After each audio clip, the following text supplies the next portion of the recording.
Il était une fois, dans une lointaine contrée, une princesse de sang noble qui était très jolie et très malade parce qu'elle était très consanguine.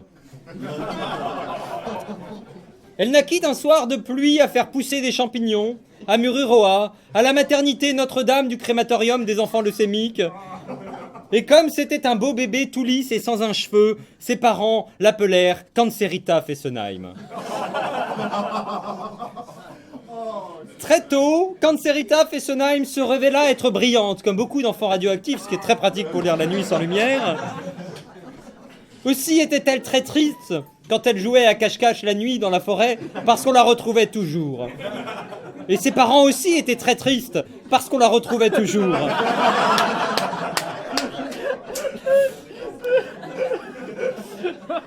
Une fois, ses parents l'emmenèrent au Cambodge et cachèrent des œufs de Pâques dans un champ de mine.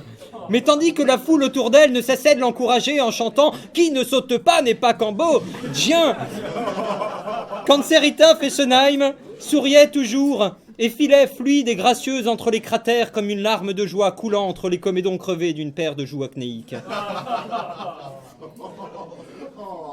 D'autres fois, ils essayèrent bien de la perdre en mer ou à la montagne, mais rien n'y faisait. Cancerita Fessenheim revenait toujours, fidèle et exubérante comme un herpès.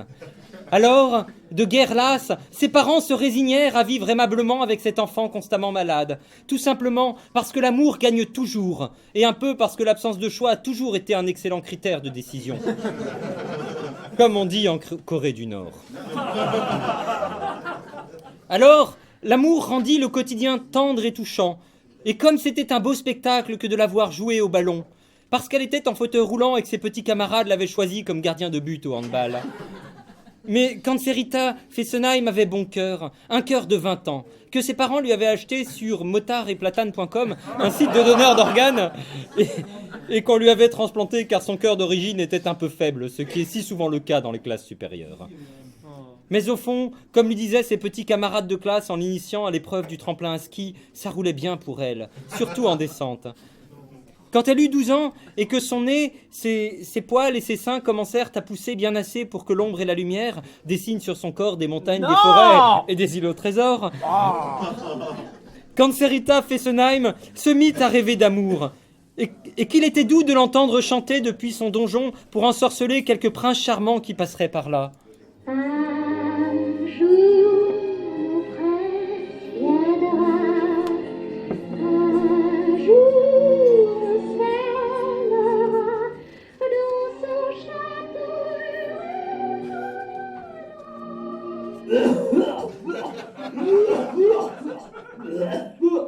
Car elle avait la mucoviscidose.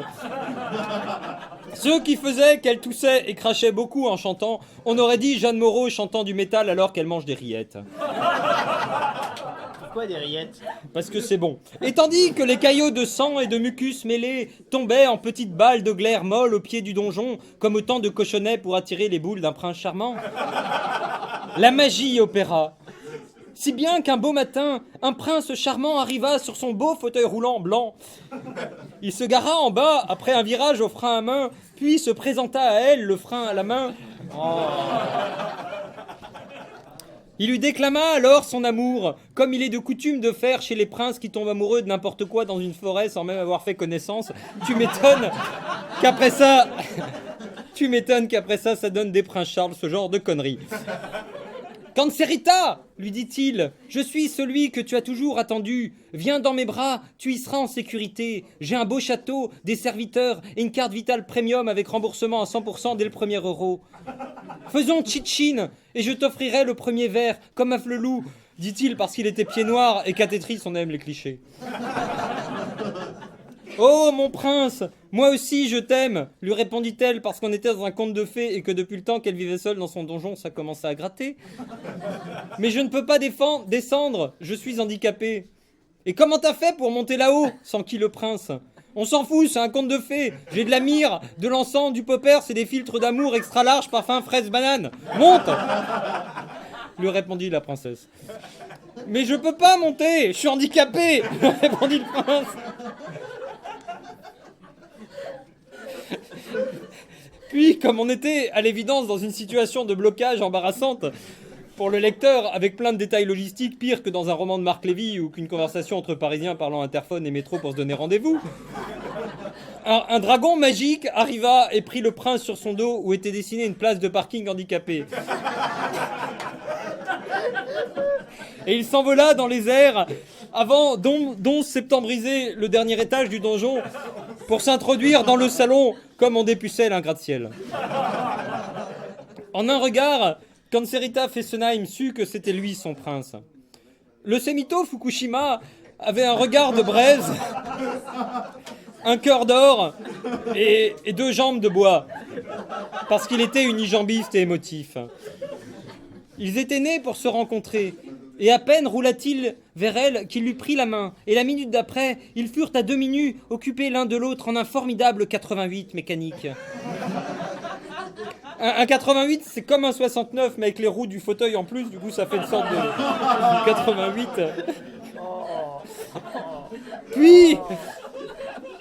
Puis son prince lui offrit du bonheur à haut débit en la connectant à son câble, tant et si bien qu'elle pleura de joie. Mais comme elle avait la myxomatose, elle dut tremper ses yeux dans une bassine d'eau. Seule sur le câble, les yeux dans l'eau. Son rêve était trop beau.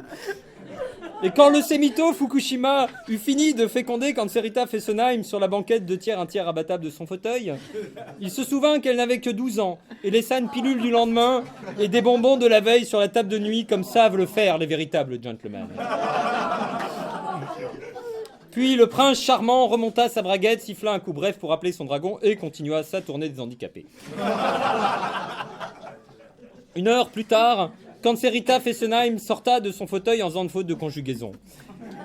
Elle toussa beaucoup, fit sous elle parce qu'elle était heureuse et mangea machinalement les bonbons, mais délaissa la pilule du lendemain parce que ça lui rappelait trop les cours de catéchisme et les hosties au GHB. Quand elle s'aperçut que son prince était parti, elle pleura beaucoup. Et quand sa mère sut que le prince était parti sans elle, elle pleura beaucoup aussi, parce qu'elle aurait bien aimé récupérer sa chambre pour faire un jacuzzi, et qu'au prix où elle avait payé le prince charmant handicapé sans papier, il aurait quand même pu la ramener. Quand Kanserita Fessenheim vit sa mère en larmes et son père débarquer pour tenter de la réconforter, comme si ça ne suffisait pas comme ça, elle se mit aussitôt à chanter. Pourquoi maman tu pleures? Tu te lamentes sur ton malheur, sur cette terre où je suis née. Je suis une enfant handicapée. Dans les yeux de mon père, j'y vois parfois de la colère. Je ne veux pas être un fardeau, je serai bien mieux là-haut.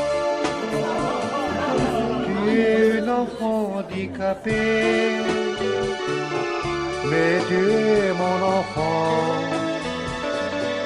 Toujours je t'aimerai, tu es mon petit ange.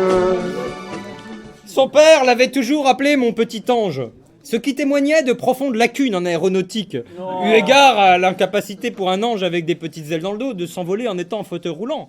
Même Superman avec sa super cape a dû renoncer. Mais son père n'était pas homme à se laisser couper les ailes. Et lorsqu'il vit son petit ange triste, il voulut la voir s'envoler vers le ciel et la considéra avec gravitation. « Fais comme l'oiseau, lui dit-il. Sa vie d'air pur et d'eau fraîche, un oiseau, car jamais rien ne l'empêche, l'oiseau, d'aller plus haut. » Puis il la balança par la fenêtre avec son fauteuil pour voir son petit ange s'envoler, se mouvoir avec grâce dans les airs, battre des ailes, et paf, Kanserita. Par un hasard inattendu, elle s'écrasa exactement sur le Semito Fukushima qui était justement repassé par là pour remettre la petite sœur, comme on dit dans notre Pas-de-Calais. Et dans sa chute sur le parking handicapé, le petit ange se retrouva uni pour l'éternité à son prince charmant. De cette victoire de l'amour resteront à jamais ces vers du poète. Sur le parking des anges, plus rien ne les dérange. La folie les mélange, c'est la nuit qui les change. Sur le parking des anges. Merci pour eux.